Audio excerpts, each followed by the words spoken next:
Hello dear friends, आप सभी का स्वागत है आपके अपने channel with to study IQ पर।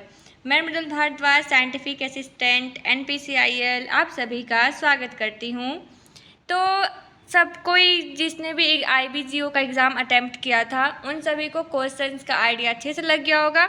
और रही बात सिलेबस की, तो जो मैं बताई थी वीडियो में सेम का सेम सिलेबस आया। अगर यकीन ना हो तो आप उस वीडियो को फिर से देख सकते हैं।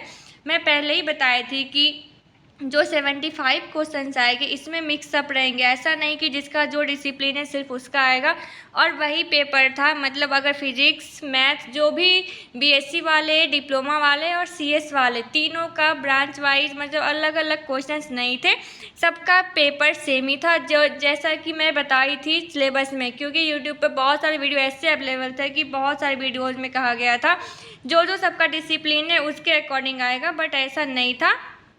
मैं पहले ही क्लियर कर दी थी कि आप किसी भी अदर चैनल पे आप जिसको देखते हैं आप देखिए, अच्छी बात है, आपको जो मन है आप वो देखें, लेकिन सिलेबस जो है आपका वो डिक्लेयर मैं कर दी थी कि 75 क्वेश्चन जो रहेंगे वो आपके जो है 25 तो नॉन टेक था, जो कि लगभग सबका लगभग क्या मतलब जो 25 था नॉन टेक, ऐसा बोला गया था कि 25 नॉन टेक तो सबका सेम रहेगा बट टेक्निकल सबका अलग लगेगा, लेकिन नहीं, 100 का 100 क्वेश्चन आपका सबका ही सेम था। चाहे आप इलेक्ट्रॉनिक्स ब्रांच से हो, चाहे आप BSc आपका हो, चाहे आपका CS था। तो मतलब ऐसा था कि सबका ब्रांच आपका सेम होने अलग अलग होने के बावजूद भी क्वेश्चंस आपके सेम रहे। अब बात रही कि क्या इसमें किसका आपको कट ऑफ कितना जाएगा और आपको जो है कितने इसमें कौन से स्टूडेंट सेलेक्ट होंगे, क्या इसी वाले जो है CS से जो क्वेश्चन आए क्या वो बना पाए हैं। इस तरह के क्वेश्चंस आपको बहुत सारे मन में होंगे, क्या हमारा सिलेक्शन होगा, इसका क्या कट ऑफ रहेगा, एग्ज़ाम्स के एनालिसिस के बारे में आपको बहुत सारे ऐसे क्वेश्चंस होंगे जो कि किसी से बना होगा, जो किसी से नहीं बना होगा। तो इस वीडियो में आपको वही देखने को मिलेगा कि इस क्वेश्चंस जो आज आए हैं, जो आज की एग्ज़ाम्स थी, उस पैटर्न का यहाँ पे क्या कट ऑफ रह सकती है, EC वाले का होगा, BSc वाले का होगा या CS। तो इसकी टेंशन ना ले, इस वीडियो को आप लास्ट ज़रूर देखें और आपको सारी इन्फॉर्मेशन जो भी आपको पॉसिबल हो, जो भी आप लेना चाहते हो, मतलब आपके मन में जो भी कई तरीके के सवाल होंगे कैसा होगा, तो उस तरीके के सारे आंसर आपको इसी वीडियो में देखने को मिलेगा। तो इस वीडियो को विदाउट स्किप किए आप लास्ट तक ज़रूर देखें, क्योंकि आपको अगर आपने स्किप किया तो आपको हो सकता है जो क्वेश्चन आप ढूंढ रहे हो उसका आंसर आप ना मिले, इसलिए इस वीडियो को स्किप बिल्कुल ना करें। और इस चैनल पे अभी तक जो भी कोई नए हैं, जो भी अभी तक सब्सक्राइब नहीं किए, वो सबसे पहले सब्सक्राइब ज़रूर करें और अपने दोस्तों में भी शेयर करना ना भूलें। तो आइए आज के क्वेश्चंस को हम देख लेते हैं कि सबसे पहले क्वेश्चंस क्या था और कटअप कितनी रहने वाली है। इसमें जो था आपका 25 जो आपका नॉन टेक था, ये तो बहुत अच्छा था। मतलब इसमें नहीं कह सकते कि इसमें क्वेश्चन आपका हार्ड था। मतलब सबसे आपको जो है मैथ, नॉन टेक आपका मैथ, रीजनिंग, ये जैसे कि मैं आपको सिलेबस टाइम में जो वीडियो बनाई थी उसमें भी मैं बोली थी कि मैथ के क्वेश्चन, रीजनिंग के क्वेश्चन ईजी रहते हैं, वो सबसे बन गए होंगे। हो सकता है आपका एक दो सॉल्यूशन जो है, एक दो क्वेश्चन आपके नहीं बने हो, उसमें आपको डाउट हो। एक क्वेश्चंस मैथ में जैसा कि मैं बताई भी थी कि मतलब इसमें नॉन टेक में तो ऐसा था कि आपको रिपीटिंग टाइप के क्वेश्चंस भी दिए गए थे। जैसा कि आपको रीजनिंग था तो रीजनिंग में आपको दो रीजनिंग जो थे जो आज दिए होंगे उसको क्वेश्चंस का पूरा आइडिया होगा। जो दो रीजनिंग था आपका सेम का सेम नहीं, सेम लॉजिक पे उस टाइप के आपको दिए गए थे।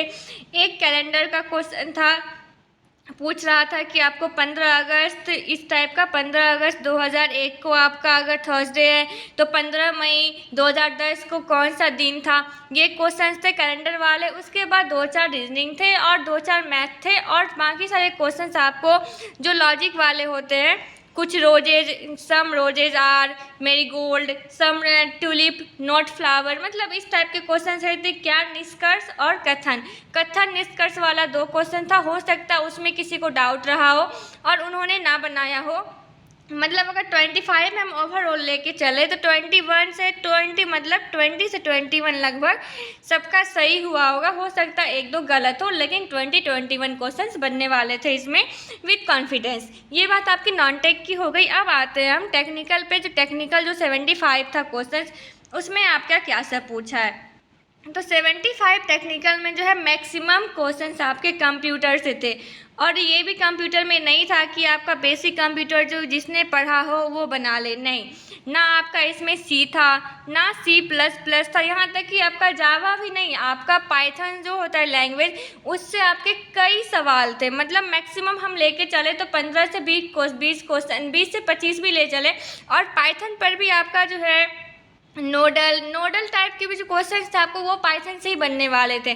भले आप इलेक्ट्रॉनिक्स के हो और अगर आपने बात कह रही हो कि आप नोडल के क्वेश्चंस देखा, लेकिन वो नोडल के क्वेश्चंस में आपको डायरेक्ट ऐसा नहीं था कि नोडल लगा लिया आपने क्वेश्चंस को सॉल्व कर लिया, नहीं, उसमें था कि कितने इक्वेशन होंगे, कितने मेश होंगे, क्या कितना नोडल लगेगा, मतलब क्या अगर है कि 10 आपका इसमें बोल रहा है कि 10 नोड है तो कितने ब्रांच बनेंगे, कितने इक्वेशन बनेंगे, इस टाइप के थे जो कि आपको लैंग्वेज से बनाना पड़ता है।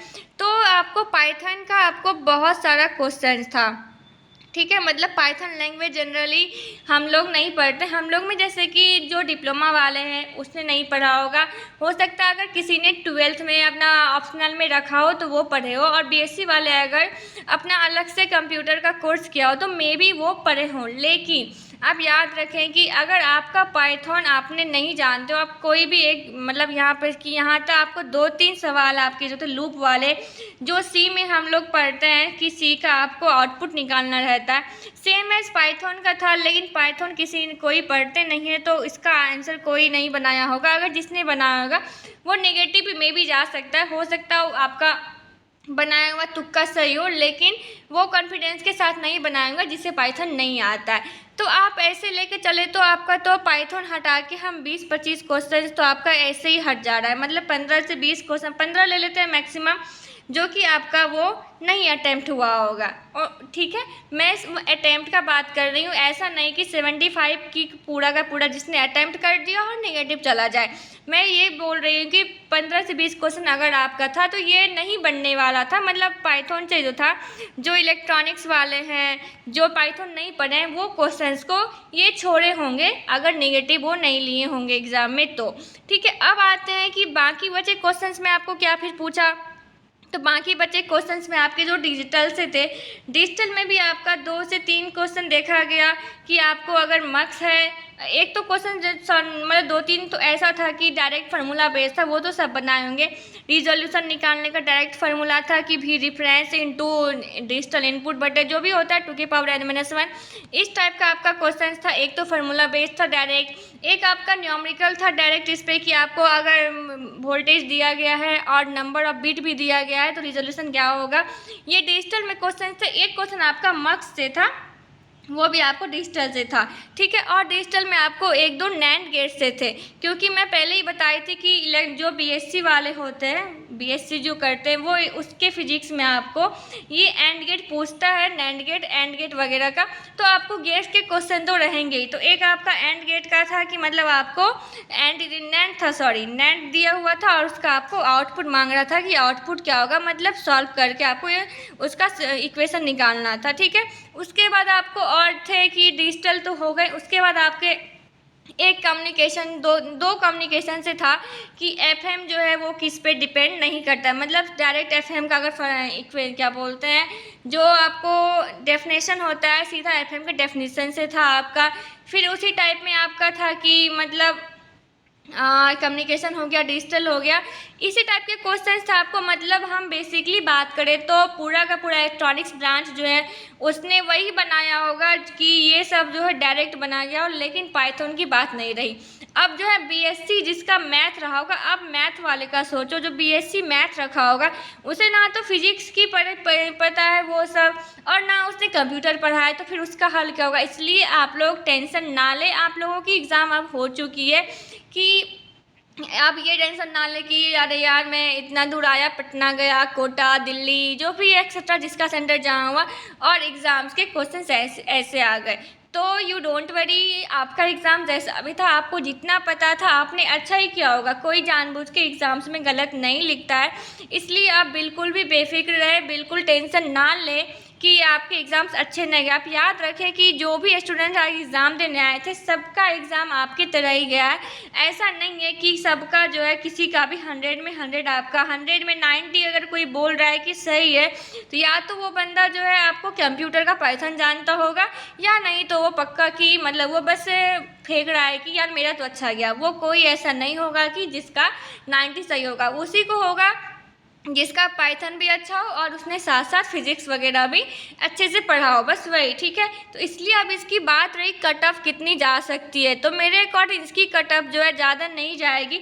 नॉन टेक में हमने 20 ले लिया है, मतलब एज्यूम करके 20 ये नहीं कि आपको 22-23 जा सकते हैं, लेकिन 20 मान लेते हैं। और टेक्निकल वाले में 75 क्वेश्चन में आप रख लो, इसमें 40 से 45 मुझे लगता है ये जाएगा। ठीक है, मतलब अगर हम तो ले तो 40-45, तो ओवरऑल आपको 60 से 65 इसके कट ऑफ मुझे लगते हैं इसके जाने चाहिए। मैक्सिमम गया तो 70 तक जाएगा, उससे ज़्यादा आपको इसका कट ऑफ नहीं जाएगा। तो ये हो गया आपको कट ऑफ के मार्क्स की, मतलब कितने जा सकते हैं। उसके बाद जो है आपको अब बात रही कि किस ब्रांच का होगा रिज़ल्ट और किसका नहीं होगा। तो मैं ये बता दूं कि अगर कोई इलेक्ट्रॉनिक्स से हैं, जिसका डिसिप्लिन इलेक्ट्रॉनिक्स है, तो आपके साथ साथ आपके जो भी दोस्त हैं सबका एग्ज़ाम सेम एज ही गया होगा।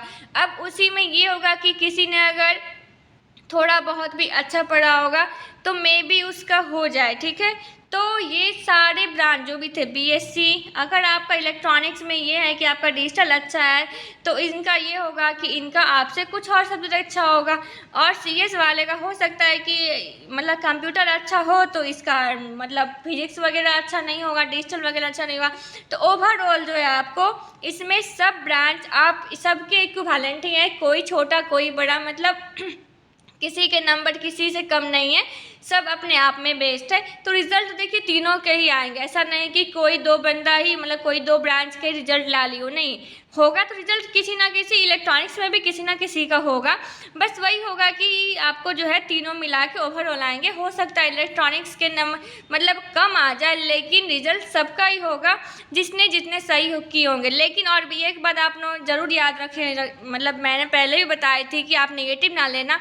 नेगेटिव जिसने नहीं लिया होगा वो कुछ अच्छा जाएगा, क्योंकि इसमें आपको लगता होगा कि पाइथन में जैसा कि आपको क्वेश्चन ये टाइप का एक था कि पाइथन में आप उसका आउटपुट निकालो, जैसा कि एप्पल वाला था, एप्पल था और क्या था बनाना, कुछ ऐसा था, ऐसे करके था। अगर जिसका ये सब थोड़ा बहुत सही हुआ होगा मे बी करके, उसके बाद 2 क्वेश्चन एक और था आपका लूप वाला, जो आउटपुट में आपको हाई मांग रहा था, हाई।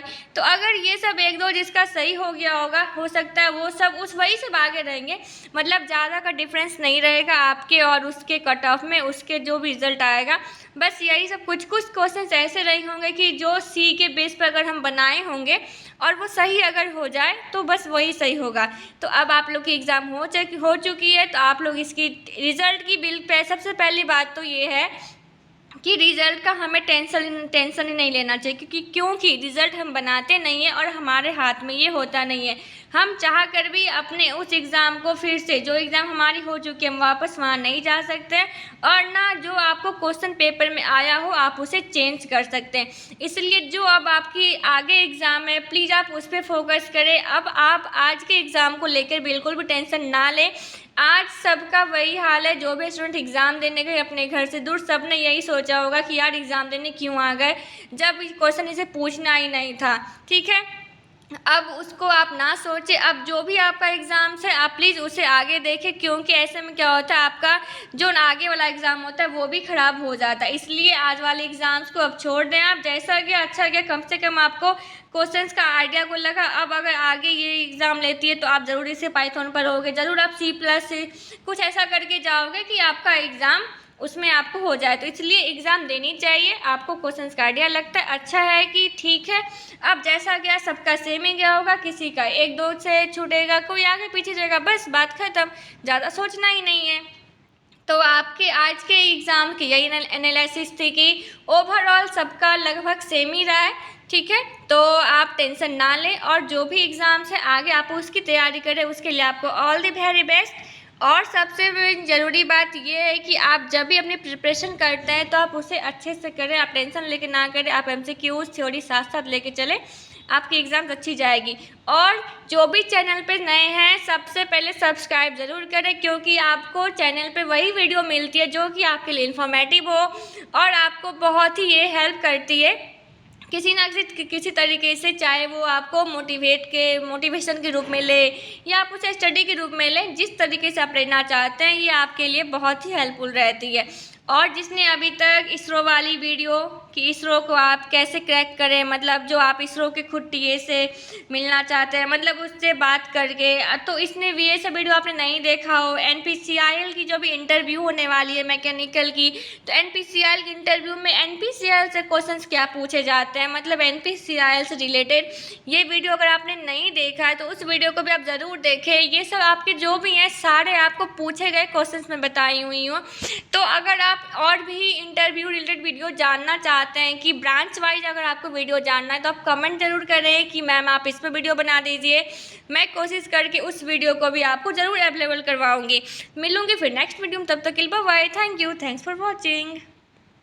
Thank you.